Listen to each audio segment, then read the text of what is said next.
Welcome back. We're going to start this Purdue Subregional, leading off with the UCF and High Point match, and I am joined by UCF volleyball coverage, Jeff Sharon. He is the managing editor of Black and Gold Banneret down in Florida. Jeff, how you doing today? Hey, Dan, good to see you. How are you? I'm doing well. Always nice to talk to people from my home state, UCF, a team that I've had some familiarity broadcasting some matches against while a student at the University of Florida. And UCF familiar with Florida, took them on in the second round to the NCAA tournament last year. Tell me, what's the biggest difference between the 2019 season for UCF and this 2021 season that has seen them go 16-1? Really, an added year of experience. This has been a heck of a 3-year run for UCF, going back to 2018 when they won 23 matches in a row, and then lost on the home floor in the first round. UCF actually hosted in 2018, but lost on the home floor because in the first round to Florida Gulf Coast because Aaron Olson couldn't play. He was their number one setter. And, obviously last year, UCF winning their first round match in the NCAA tournament since 2003 by beating Florida State. And lo and behold, we have to go to Gainesville again for the umpteenth time, Dan. But this year, a little bit different. This year, I think, a lot more experience. I think that the extra year of eligibility for everyone is going to be really scary, especially come next year. There's been some key additions on the roster. Ariana Arjamon at the libero position has just been a real find, and she's actually a local kid.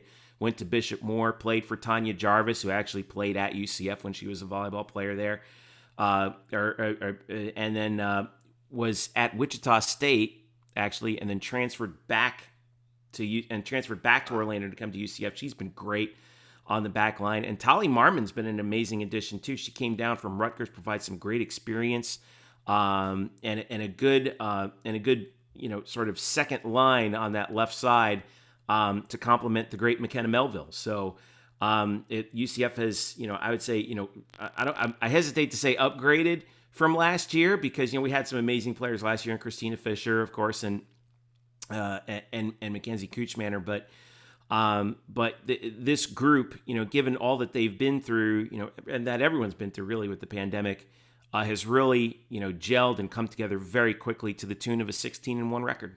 Yeah, and McKenna Melville is only a junior, right? And you get that maybe extra year. She comes from a home that seems to always breed fantastic volleyball players up in Eagan, Minnesota. Had a ho-hum 21 kills in that thriller in the semifinals, a 5-setter against Tulane, and then just your casual 25 kill, 350 hitting percentage, 11 dig championship performance. One of those performances that you kind of need to see from a team superstar as you have to carry them towards that NCAA tournament. High Point is the opponent. 3:30 Eastern time is the match start on April 14th. The winner will take on Purdue. What do you think is this team's biggest advantage, right? What's a strength that kind of carries UCF past High Point in this first round? Well, I think it's two things. Number one, we have McKenna Melville and they don't. Like you were saying, that I describe her as an alien. She plays chess while other players are playing checkers out there on the volleyball floor. The coaches always rave about her, about how she just thinks about the game on a totally different level. You mentioned how she comes from the hot spot of volleyball in Minnesota. Her mom is the all-time winningest head coach in Minnesota high school volleyball history. And I don't think she gets enough credit for being a great two-way player. Like you mentioned, she almost had a 20-20 against Tulane in the semifinal. And you expect your upfront players to be good defensively, but I don't think you expect them to be as good defensively as McKenna is, and she takes a lot of pride in that. It's funny, she was in high school, she was actually a defensive specialist, and then she grew 6 inches her senior year. And Todd Dagenet decided, let's just put her up front and see what happens. And lo and behold, as a true freshman, she lights the world on fire. And she won the Conference Player of the Year this year. She would have won it last year were it not for the fact that Jordan Thompson exists. And so McKenna would have been, she was the preseason player of the year, and she went wire to wire. And like you said, an amazing tournament, an amazing season for her. And I think UCF is not getting enough credit for how much the front row, the middles, have really improved this year. Catherine Westlich, who's been an outstanding offensive player for UCF, is also a phenomenal server. Actually, she actually leads the team in aces. And then, and I think that we have to really give a lot of credit to Narissa Moravec. I think if there was we have a Libero of the Year award in the American, but if there was a Defensive Player of the Year award, I think it should go to Narissa Moravec because in her, she's a senior, she's been around the block, and has just done nothing but steadily improve year by year with her with both her offense and defense. And she's one of the nation's leaders in blocks per set. UCF as a team is 8th in the country in blocks per set, and this is all despite the fact that they're defensively, sometimes in the back row they've had a couple of issues outside of Ariana Arjamand. Like she's kind of been like the real deal back there for them, but up front, boy, they are just strong and they are super athletic. They're not 6'5", 6'6" like you see in, like, I'm sure you're familiar with at Purdue, like all around the Big Ten. But UCF has an advantage in athleticism and speed up front. They're just so athletic up front, and they're a great team blocking team. Also, I mean, we talked about how good Anne-Marie Watson is on the other side of McKenna Millville on that right side. Anne-Marie Watson is also one of the best defensive players, I think, in the country who doesn't get enough credit for it. Set the team record in blocks, and she's a right side, man. She's not a middle blocker. So there's just it's just pick your poison in terms of this team on defense. You're gonna have a hard time getting through that block. Yeah, not your average automatic qualifier, 16-1. The only loss of the season coming, the reverse sweep to Florida State. And I'll tell you, Melville, her story is plucked right out of a sports movie, right? With the mom who is the all-time leading high school, winner in volleyball. And then you've got the fact that she grew 6 inches as a defensive specialist, and now she's out there. And I wouldn't be surprised if UCF put on a little bit of run in this tournament. Jeff, thanks so much for joining me today. Dan, it's always good to see you. Best of luck with this incredible project that you're doing. Man, 48 teams. Holy smokes. How do you do it? Yeah, let's have some fun. We got to make sure that the college volleyball fans are fully prepared for this, a one-of-a-kind tournament. He's Jeff Sharon, managing editor of the Black and Gold Banneret down in Central Florida. More like, North Florida, Orlando. I don't know how I feel about the Central, the South Florida. There's all those little things that come in, right? USF, a little bit more north than UCF. They're a little bit more geographically challenged with us, and we love to remind them of that at every single turn. I had to throw it in there. Jeff, thank you so much. We're going to move on and chat with High Point next. Well, you heard from Jeff about the Knights down in Florida. Let's head to North Carolina and talk to the voice of High Point volleyball, Gabe Genovesi. Gabe, thanks for joining me today. Yeah, thanks, Daniel. Love what you're doing here. Awesome little project you put together here, and looking forward to talking some High Point. Absolutely. I mean, there's not a better time to talk college volleyball than the weeks leading up to the NCAA tournament. We have a bracket. We can finally break down some teams. And so a pair of 16-win programs, High Point at 16-0, second longest winning streak in the nation behind Western Kentucky. And you'll take on a team in UCF that also does not really know what it feels like to lose. Talk to me about the confidence of this High Point team. What do they kind of rally around as a cry? Sure. I mean, throughout this season, it just seemed like this team was never really, lost momentum, never really lost their, mojo per se. It was, it sounds cheesy, but they're a unit that's just together. They love to play with each other. Ryan Meek, the head coach, has confidence in his team, and it showed throughout this entire year. I mean, every coach, every program in America had to deal with it, but just at the beginning of the year, talking to him about, COVID and everything that, his team has had to go through it. And he was really proud of his team and the way they've stuck together and really sacrificed, just again, like every program in the country has, but sacrificed to be able to play this year. And they're a group that's, I would use, if you say, hey, give me one word to describe High Point, I'd use confident. They just play with confidence. And it shows with the record they put up this year. Yeah, and so NIT team last season, 2 seasons ago, though, they made the NCAA tournament, lost in Milwaukee to the 14 seed Marquette. When you look at a High Point team, they have a little bit of tournament experience. I'm sure they can carry that swagger, but it seems like it starts and ends with Kaylee Ramelsberg in the middle, right?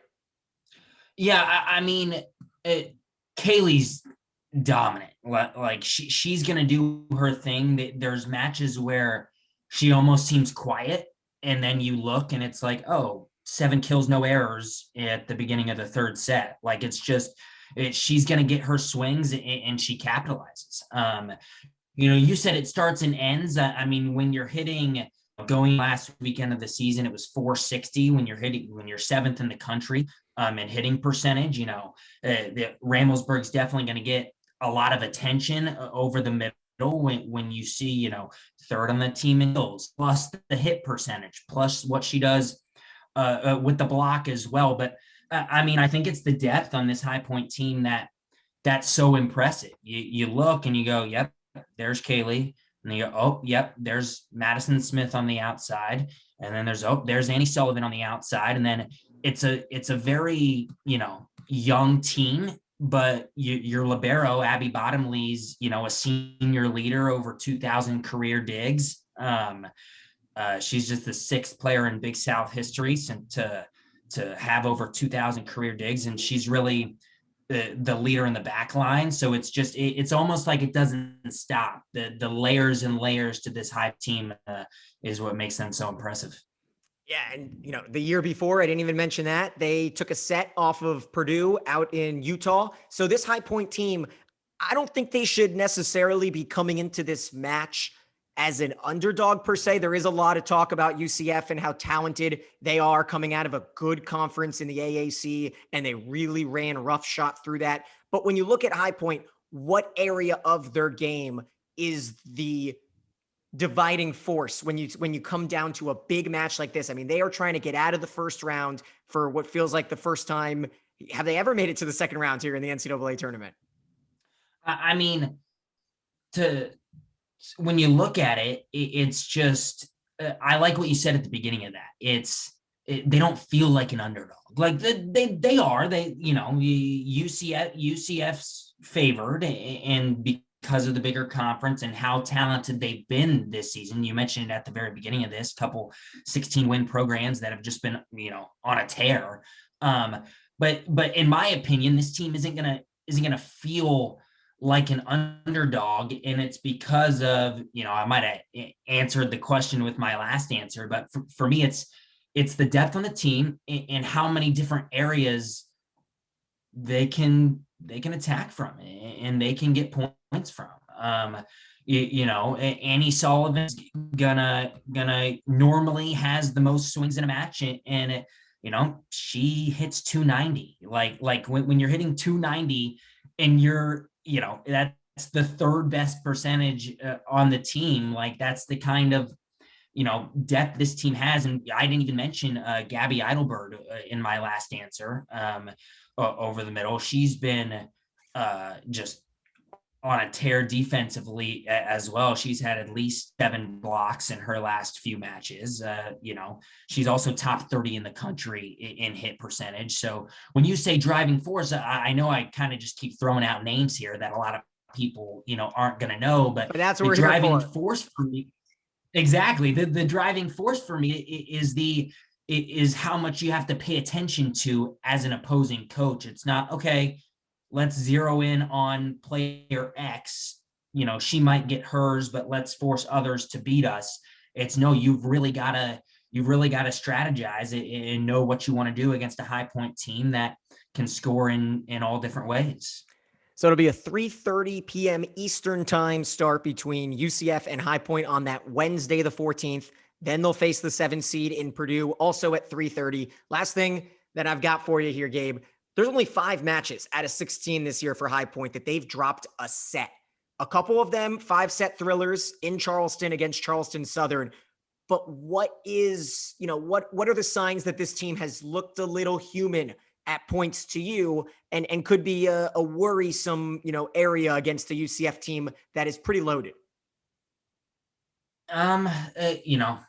I got to think here for a sec because those couple matches against Charleston Southern, they were on the road. Charleston Southern, a very good volleyball team as well, very good program. Me being just calling home matches, it's that they didn't look human too much at home this year. I will say, it's I hate to say the word sloppy because I don't think this team gets too sloppy at points. I think we maybe seen it once or twice. I don't think sloppy is a word you can use with this High Point team, but it is that kind of, whether you want to call it momentum that the opposing team might get or something like that. But the miscommunication, sloppiness, just a little bit on defense / when the block isn't quite there. I mentioned Edelberg over the middle being a force defensively as of late. When the block isn't quite there, that's when they've looked a little human to me. But again, I'm reaching here. I've seen them lose one set. It might have been two. I think it was only one. I think I've seen them lose one set. I think it was Winthrop, right? All year. Campbell. Okay. That must have been on the road. I was taking a look. Yeah. Winthrop was on the road. But the one set I saw him lose was to Campbell. And again, it was a close set. And I think that's what, chatting with Ryan Meek a few weeks ago, he was the old saying, like, I'm glad we played a couple of close matches, get us ready for, just kind of get us prepared and get us ready for, what we're going to see down the line. But the fact that, they were able to come out on top in both of those Charleston Southern matches, especially after being down 2-0 on the road in the first match, was huge for that team. And we keep talking about it. I think they've got all the confidence in the world. Yeah, I'm anticipating an absolute nail biter, possibly a 5-setter. Both of these, I think, first rounds in this little area of the subsection at Purdue could be a fun one. We'll talk about Army Notre Dame next. Gabe, thank you so much for joining me. Thanks, Daniel. Appreciate it. Heading down to the second match in this sub-regional of Purdue and Oregon, and it's Army against Notre Dame, a pair of teams that know each other well in the football side of things, but here we are in volleyball. Army making their first NCAA tournament since 2009, their fourth all-time trip, and I'm joined now by the voice of Army volleyball, Zach Daly. Zach, thanks for joining me today. Appreciate you reaching out, Daniel. Absolutely. We've got to get every single team covered, and I want to know, and I know the fans want to know, how Army pulled off the upset. They beat Holy Cross, the 2 seed, in 5 sets on Friday. And then Saturday, they come right back and stun the 1 seed Colgate in 4 sets. What really was the magic to the madness? Well, I think it was a very interesting year for the Army volleyball team. And one of the main reasons they were able to win the championship was Holy Cross and Colgate were teams they were familiar with from this past season. They played Holy Cross 4 times.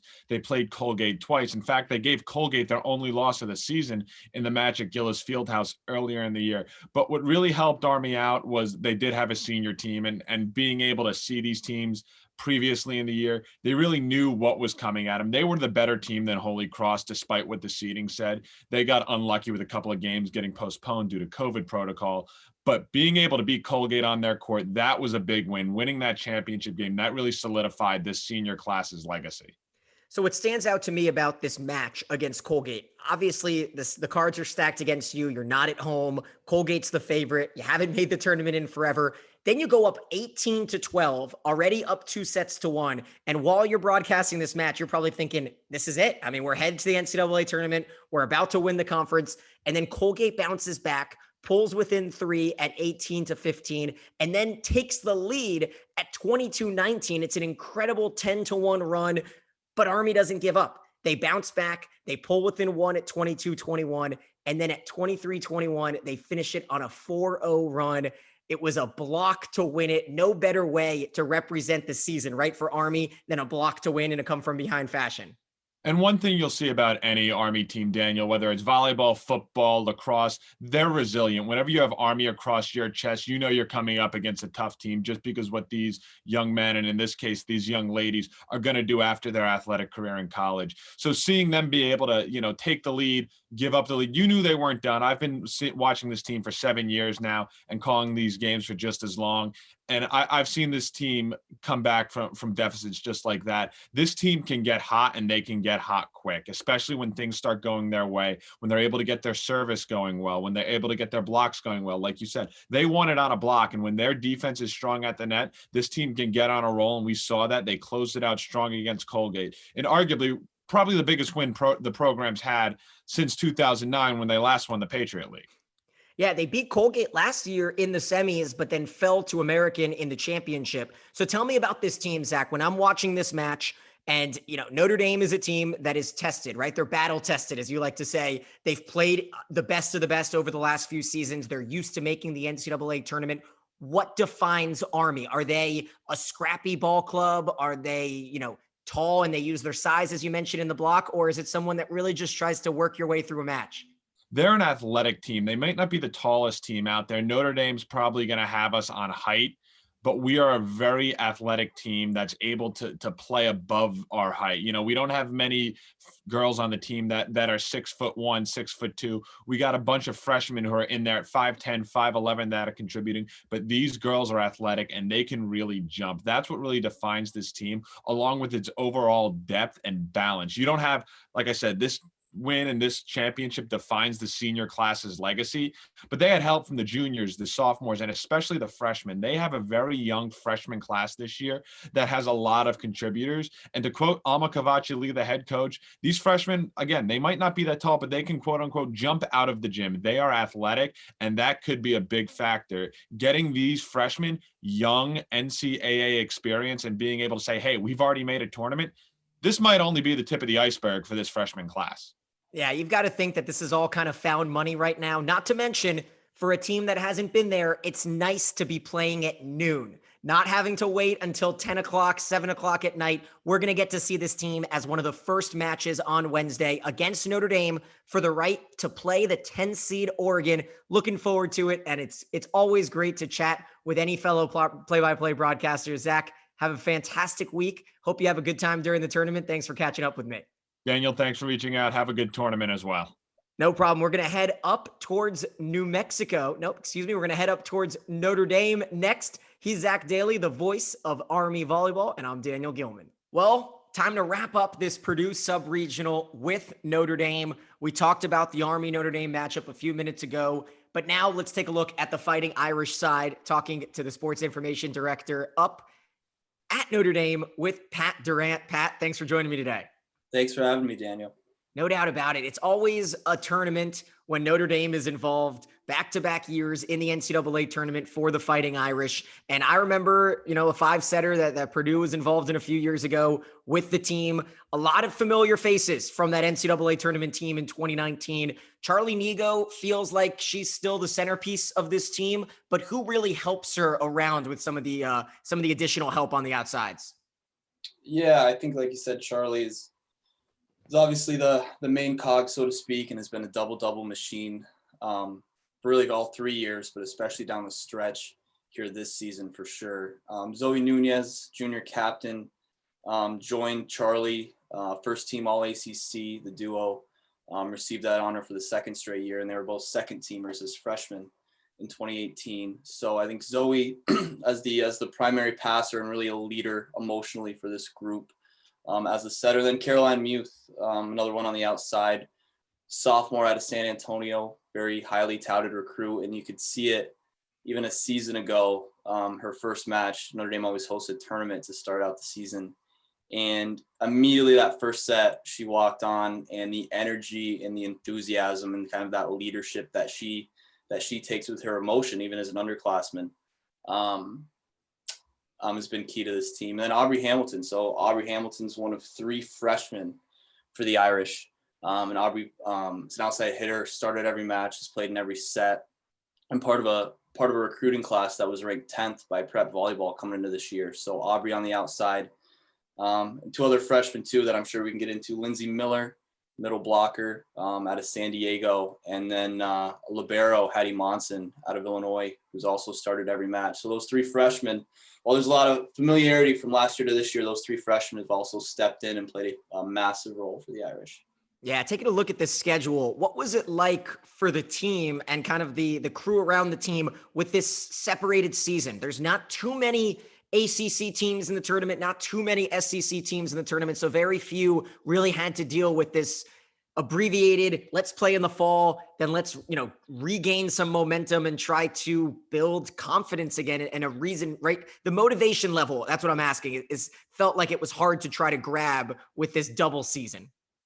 Yeah, I think Mike has said this, throughout any media availability or any production call. So I don't have any issue speaking for him for this, where he's always preaching, control what we can control. And, on a given day, if we were practicing and we were in our gym, that was an opportunity to get better. If we had a scheduled opponent that weekend, and the match went on as played, that was something that we can control and another opportunity to get better.